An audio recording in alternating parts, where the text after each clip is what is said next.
सर्वमंगल मांगले शिवे सर्वार्थ साधिके शरण्ये त्र्यंबके गौरी नारायणी नमोस्तुते। जय माता रानी। प्रिय भक्तों, माँ भगवती की कृपा से आज हम नवरात्रि के 7वें पावन दिन में पहुंच चुके हैं। तो आज के इस शुभ अवसर पर आप सुनेंगे श्री दुर्गा सप्तशती के 11वें अध्याय की कथा। एक बार प्रेम पूर्वक बोली अम्बे मात की जय। महर्षि कहते हैं कि देवी के द्वारा वहां पर महादैत्यपति शुंभ के मारे जाने पर इंद्रादि सभी देवता अग्निदेव को आगे करके उन कात्यायनी देवी की स्तुति करने लगे। उस समय अभीष्ट की प्राप्ति होने से उनके मुख कमल दमक उठे थे और उनके प्रकाश से सभी दिशाएं जगमगा उठी थी।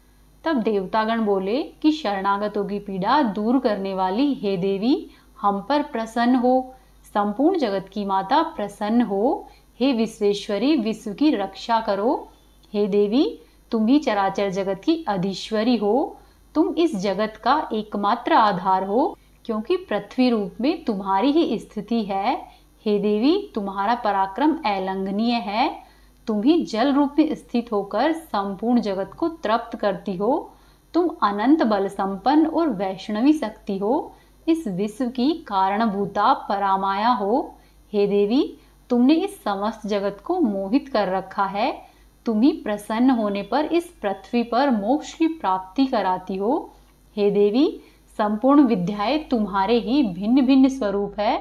जगत में जितनी स्त्रियां हैं वे सब तुम्हारी ही मूर्तियां हैं। हे जगदम्बे, एकमात्र तुमने ही इस विश्व को व्याप्त कर रखा है। तुम्हारी स्तुति क्या हो सकती है। तुम तो स्तवन करने योग्य पदार्थों से परे एवं परावाणी हो। जब तुम सर्वस्वरूपा देवी स्वर्ग तथा मोक्ष प्रदान करने वाली हो, तब इसी रूप में तुम्हारी स्तुति हो गई। तुम्हारी स्तुति के लिए इससे अच्छी उक्तियां और क्या हो सकती है।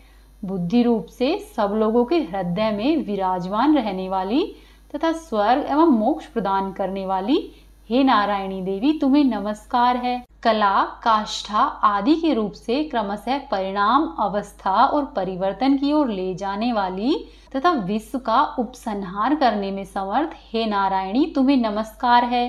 हे नारायणी, तुम सब प्रकार का मंगल प्रदान करने वाली मंगलमयी हो। कल्याणदायिनी शिवा हो। सब पुरुषार्थों को सिद्ध करने वाली शरणागत वत्सला, 3 नेत्रों वाली गौरी हो। तुम्हें हमारा बारंबार प्रणाम है।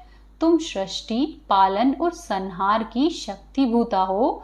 सनातनी देवी, गुणों का आधार तथा सर्वगुणमयी हो। हे नारायणी, तुम्हें नमस्कार है। शरण में आए हुए दीनों एवं पीड़ितों की रक्षा में संलग्न रहने वाली तथा सबकी पीड़ा दूर करने वाली हे नारायणी देवी, तुम्हें नमस्कार है।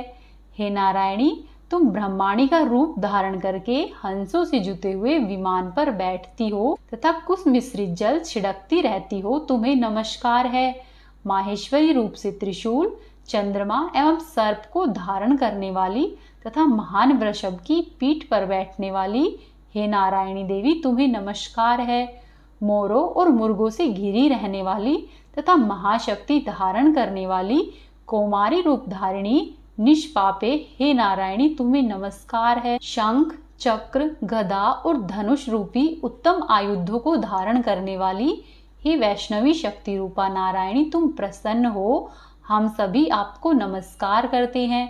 हाथ में भयानक महाचक्र लिए हुए, दाढ़ों पर धरती को उठाए हुए वाराही रूप धारिणी हे कल्याणमयी नारायणी, तुम्हें नमस्कार है। भयंकर नरसिंह रूप से दैत्यों के वध के लिए उद्योग करने वाली तथा त्रिभुवन की रक्षा में संलग्न रहने वाली हे नारायणी, तुम्हें नमस्कार है।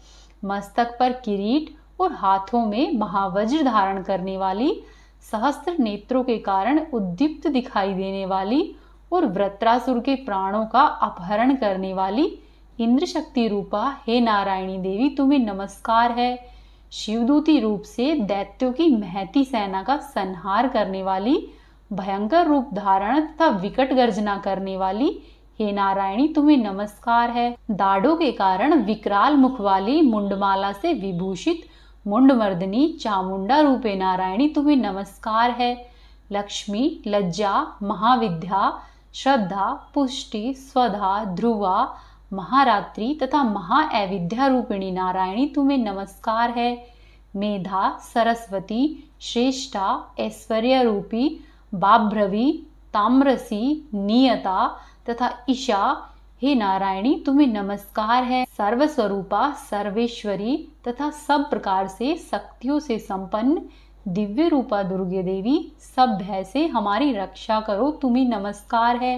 कात्यायनी, यह 3 लोचनों से विभूषित तुम्हारा सौम्य मुख सब प्रकार के भय से हमारी रक्षा करे तुम्हें नमस्कार है। हे भद्रकाली, ज्वालाओं के कारण विकराल प्रतीत होने वाले अत्यंत ही भयंकर और समस्त असुरों का संहार करने वाला तुम्हारा त्रिशूल भय से हमें बचाए तुम्हें नमस्कार है।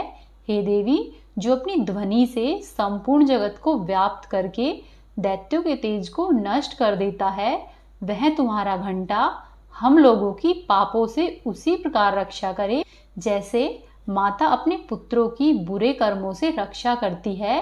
हे चंडिके, तुम्हारे हाथों में सुशोभित खड्ग जो असुरों के रक्त और चर्बी से चर्चित है हमारा मंगल करे।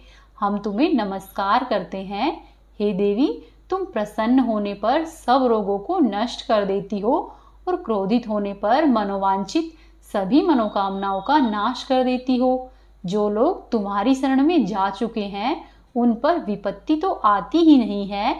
तुम्हारी शरण में गए हुए मनुष्य दूसरों को शरण देने वाले हो जाते हैं। हे देवी अंबिके, तुमने अपने स्वरूप को अनेक भागों में विभक्त करके नाना प्रकार के रूपों से जो इस समय इन धर्मद्रोही महादैत्यों का संहार किया है, वह सब दूसरी कौन कर सकती थी। विद्याओं में, ज्ञान को प्रकाशित करने वाले शास्त्रों में तथा आदि वाक्यों यानी कि वेदों में तुम्हारे सिवा और किसका वर्णन है, तथा तुमको छोड़कर दूसरी कौन ऐसी शक्ति है जो इस विश्व को अज्ञानमयी घोर अंधकार से परिपूर्ण ममता रूपी गड्ढे में निरंतर भटका रही हो। जहाँ राक्षस, जहाँ भयंकर विष वाले सर्प, जहाँ शत्रु, जहाँ लुटेरों की सेना और जहाँ पर दावानल हो, वहाँ तथा समुद्र के बीच में भी साथ रहकर तुम विश्व की रक्षा करती हो। हे विश्वेश्वरी, तुम विश्व का पालन करती हो, विश्वरूपा हो, इसीलिए संपूर्ण विश्व को धारण करती हो। तुम भगवान विश्वनाथ की भी वंदनीय हो। जो लोग भक्ति पूर्वक तुम्हारे सामने मस्तक झुकाते हैं वे संपूर्ण विश्व को आश्रय देने वाले हो जाते हैं। हे देवी, तुम हम पर प्रसन्न हो। जैसे इस समय असुरों का वध करके तुमने शीघ्र ही हमारी रक्षा की है, उसी प्रकार सदा ही हमें शत्रुओं के भय से बचाओ। संपूर्ण जगत का पाप नष्ट कर दो और उत्पात एवं पापों के फलस्वरूप प्राप्त होने वाली महामारी आदि बड़े बड़े उपद्रव को शीघ्र ही दूर करो। हे नारायणी, हे विश्व की पीड़ा दूर करने वाली देवी, हम लोग तुम्हारे चरणों में गिरे हुए हैं, हम पर प्रसन्न हो। हे त्रिलोक निवासिनियों की पूजनीय परमेश्वरी, सब लोगों को अभय वरदान दो। तब देवी बोली कि हे देवताओं, मैं वरदान देने को तैयार हूँ। तुम्हारे मन में जिसकी इच्छा हो वह वरदान मांग लो। संसार के लिए उस उपकारक वरदान को मैं अवश्य ही दूंगी। तब देवी की ऐसी बात सुनकर देवतागण बोले कि हे सर्वेश्वरी, तुम इसी प्रकार तीनों लोकों की समस्त बाधाओं को शांत करो और हमारे शत्रुओं का समय समय पर विनाश करती रहो। तब देवी बोली कि हे देवताओं, वैवस्वत मनवंतर के 28वें युग में शुंभ और निशुंभ नाम के 2 अन्य महादैत्य उत्पन्न होंगे। तब मैं नंदगोप के घर में उनकी पत्नी यशोदा के गर्भ से अवतरित होकर विंध्याचल में जाकर रहूंगी और उन दोनों असुरों का नाश करूंगी। फिर अत्यंत भयंकर रूप से पृथ्वी पर अवतार लेकर मैं वैप्रचित नाम वाले दानवों का वध करूंगी। उन भयंकर महादैत्यों को भक्षण करते समय मेरे दांत अनार के फूल की ही भांति लाल रंग के हो जाएंगे। तब स्वर्ग में देवता और मृत्युलोक में मनुष्य सदा मेरी स्तुति करते हुए मुझे रक्तदंतिका कहेंगे।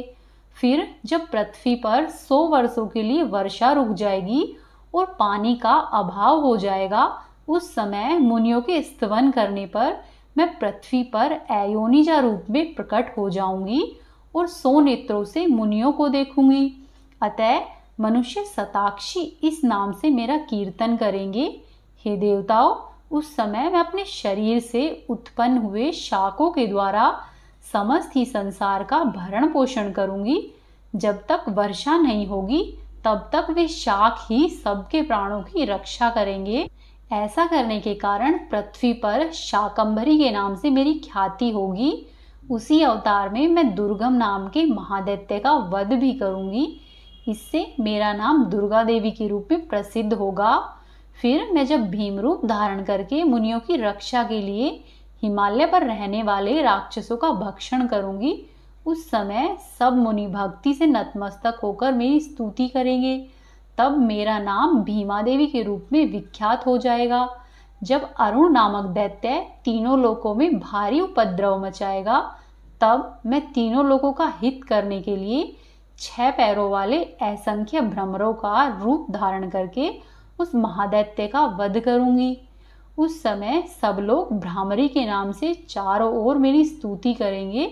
इस प्रकार जब जब संसार में दानवी बाधा उपस्थित होगी, तब तब अवतार लेकर मैं शत्रुओं का संहार करूंगी।